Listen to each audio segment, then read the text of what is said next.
point that the Black Lives Matter movement is making is a very, very legitimate and serious point. And that is that as a nation, we have undervalued the lives of black lives, people of color.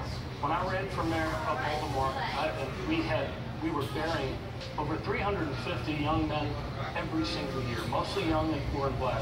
And I said to our legislature at the time when I appeared in front of them as a mayor, that if we were burying white, young, poor men in these numbers, we would be marching in the streets and there would be a different reaction. Black Lives Matter, and we have a lot of work to do to reform our criminal justice system and to address race relations in our country. Secretary Clinton, what would you do for African Americans in this country that President Obama couldn't? Well, I think that President Obama has been a great moral leader on these issues and has laid out an agenda that has been obstructed by the Republicans at every turn.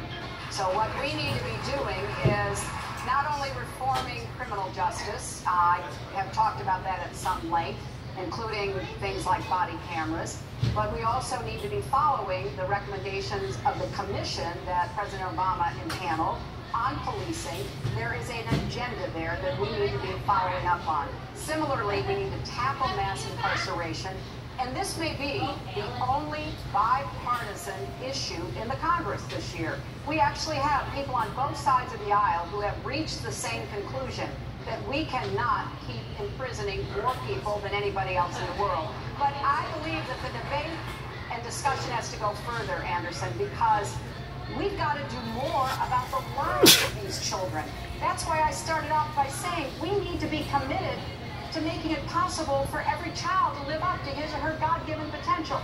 That is really hard to do if you don't have early childhood education, if you don't have schools that are able to meet the needs of the people, or good housing. There's a long list. We need a new deal for communities of color. Senator Webb? I hope I get that kind of time here. As the President of the United States, every life in this country matters. At the same time, I believe I can say to you, I've had a long history of working with the situation of African Americans. We're talking about criminal justice reform. I risked my political life raising the issue of criminal justice reform. When I ran for the Senate in Virginia in 2006, I had Democratic Party political consultants telling me I was committing political suicide. We led that issue in the Congress. We started a national debate on it, and it wasn't until then that the Republican Party started joining in. I also represented a so-called war criminal, African-American Marine, who was convicted of murder in Vietnam for 6 years. He took his life 3 years into this. I cleared his name after 3 years, and I put the African-American soldier on the mall. I made that recommendation and fought for it.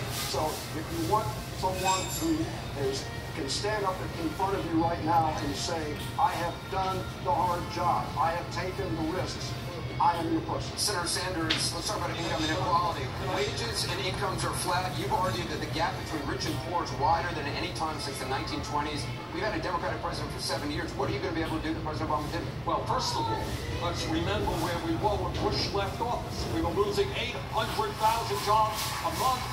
And I know my Republican friends seem to have some amnesia on this issue, but the world's financial crisis was on the verge, the world's financial markets system was on the verge of collapse. That's where we were. Are we better off today than we were then? Absolutely. But the truth is that for the last 40 years, the great middle class of this country has been disappearing.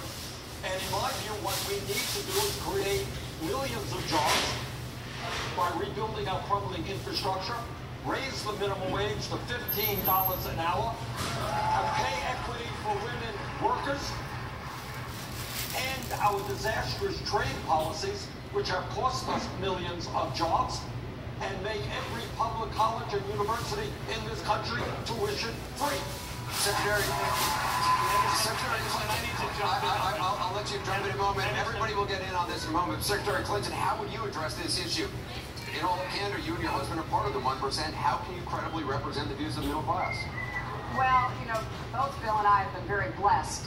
Neither of us came from wealthy families, and we've worked really hard our entire lives. And I want to make sure every single person in this country has the same opportunities that he and I have had, to make the most of their God-given potential and to have the chances that they should have in America for a good education, good job training, and then good jobs. I have a 5-point economic plan because this inequality challenge we face, we have faced it at other points. It's absolutely right. It hasn't been this bad since the 1920s.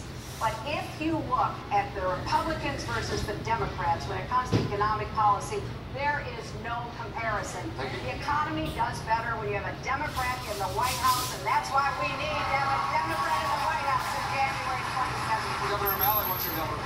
Anderson, I want to associate myself with many of the items that the senator from Vermont mentioned, and I actually did them in our state. We raised the minimum wage, passed the living wage, invested more in infrastructure, went 4 years in a row without a penny's increase in college tuition. But there's another piece that Senator Sanders left out tonight, but he's been excellent about underscoring that.